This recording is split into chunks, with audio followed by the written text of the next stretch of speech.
What's this? I thought Ronna McDaniel would be a shoo-in. What a difference a month makes. Good morning, ladies and gentlemen. This is another declaration of truth from your host, Terry A. Hurlbut. Yes, you heard that right. Ronna McDaniel, who has led the Republican National Committee since 2017, faces her most serious opposition yet for her re-election. As long as she had the support of the donor class, she was a shoo-in. No longer. She is losing the support of key donors and state Republican chapters.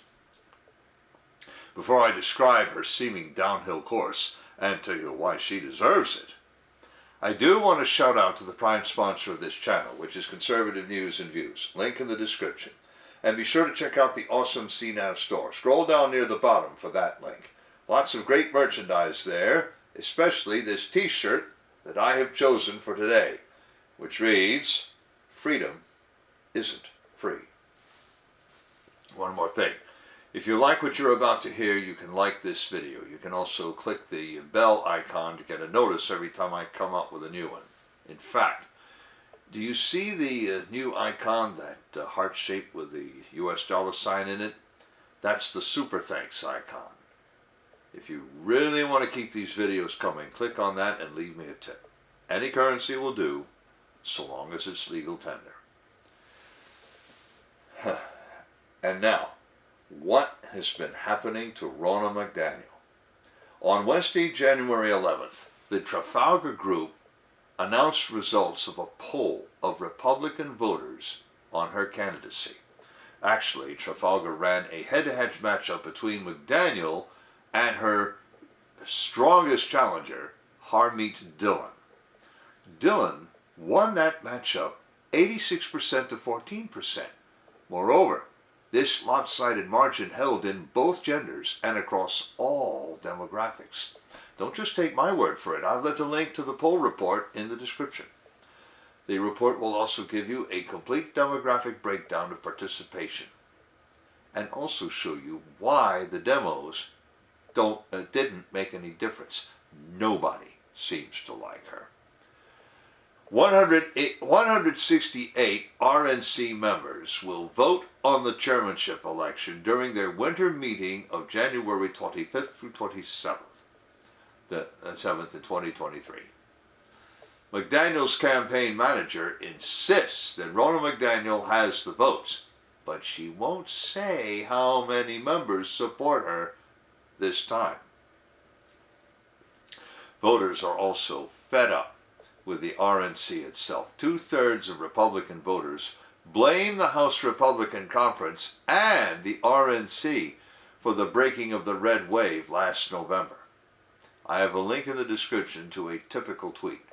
Quote, "Shock, 6% of Republican voters want Mitt Romney's niece to run the RNC." Close quote. The user's right, actually. Ronna McDaniel, her full name is Ronna Romney McDaniel, is actually the niece of Senator Willard Mitt Romney of Utah, the one who was the governor of Massachusetts and then somehow got the 2012 Republican presidential nomination and ran that campaign to lose. McDaniel tried to upstage President Joe Biden when he visited the Mexican border near El Paso, Texas last week. She did say some true things. I have links in the description to 2 tweets by her, one having video and the other having a still shot. She says we have the worst border crisis in history and blames the resident for it. Nothing wrong with that. I would and do say the same. But is Ronna McDaniel the one to say it? One Twitter user isn't buying any. I have a link in the description to a tweet by a user calling himself Glenn S., Independent Conservative. He has a screen cap of a report of expenditures by the RNC. Now get a load of this. $1.4 million on luxury travel. 50 trips at $27,000 each. Who takes a trip and runs off $27,000 on travel expenses? And this, $506,000 on private jets, 14 disbursements averaging $36,000 each. What was so special about those travelers that they couldn't fly commercially? Even first-class tickets couldn't come anywhere near that expense. And flower arrangements, 279 of them, each costing about $1,100? And you wonder why rank and file voters are angry? Well, I'm angry, and I'm going to give a few more reasons why. But before I do, I want to shout out to a sponsor who can really help you through the economic storms to come. That sponsor is oursilverlines.com. Do you feel like you're working harder for your money just to get by? You are not alone. The fluctuating economy, employment issues, and unexpected changes in life have left many families struggling over the last few years. Collecting gold and silver can help shield you against many of these challenges.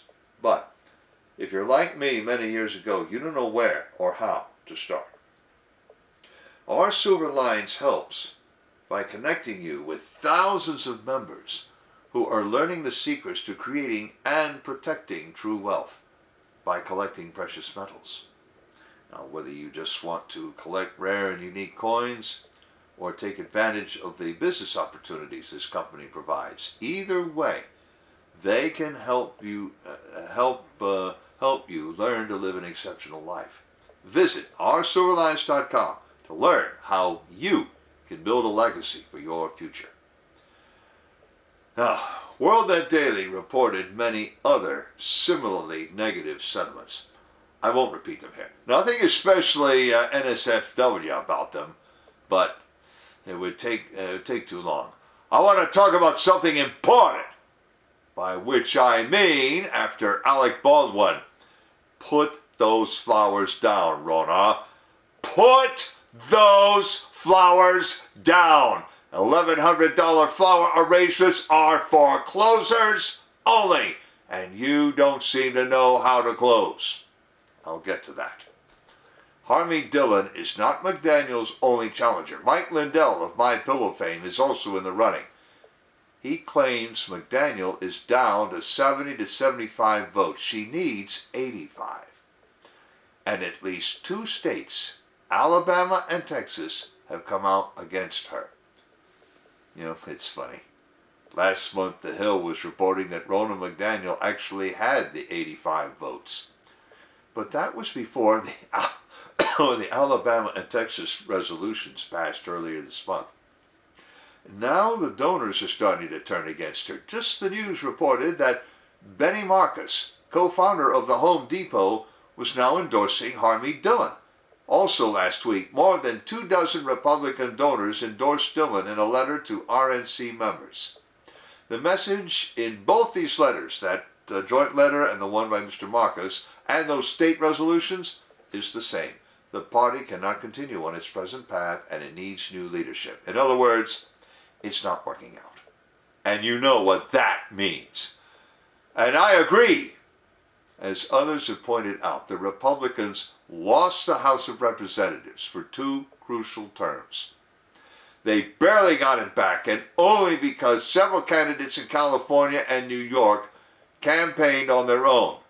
To say nothing of their losing the presidency and the Senate. They had a chance to get it back last midterms, and they blew that. Someone had to tell the 2 minority leaders to get behind a program to make themselves majority leaders.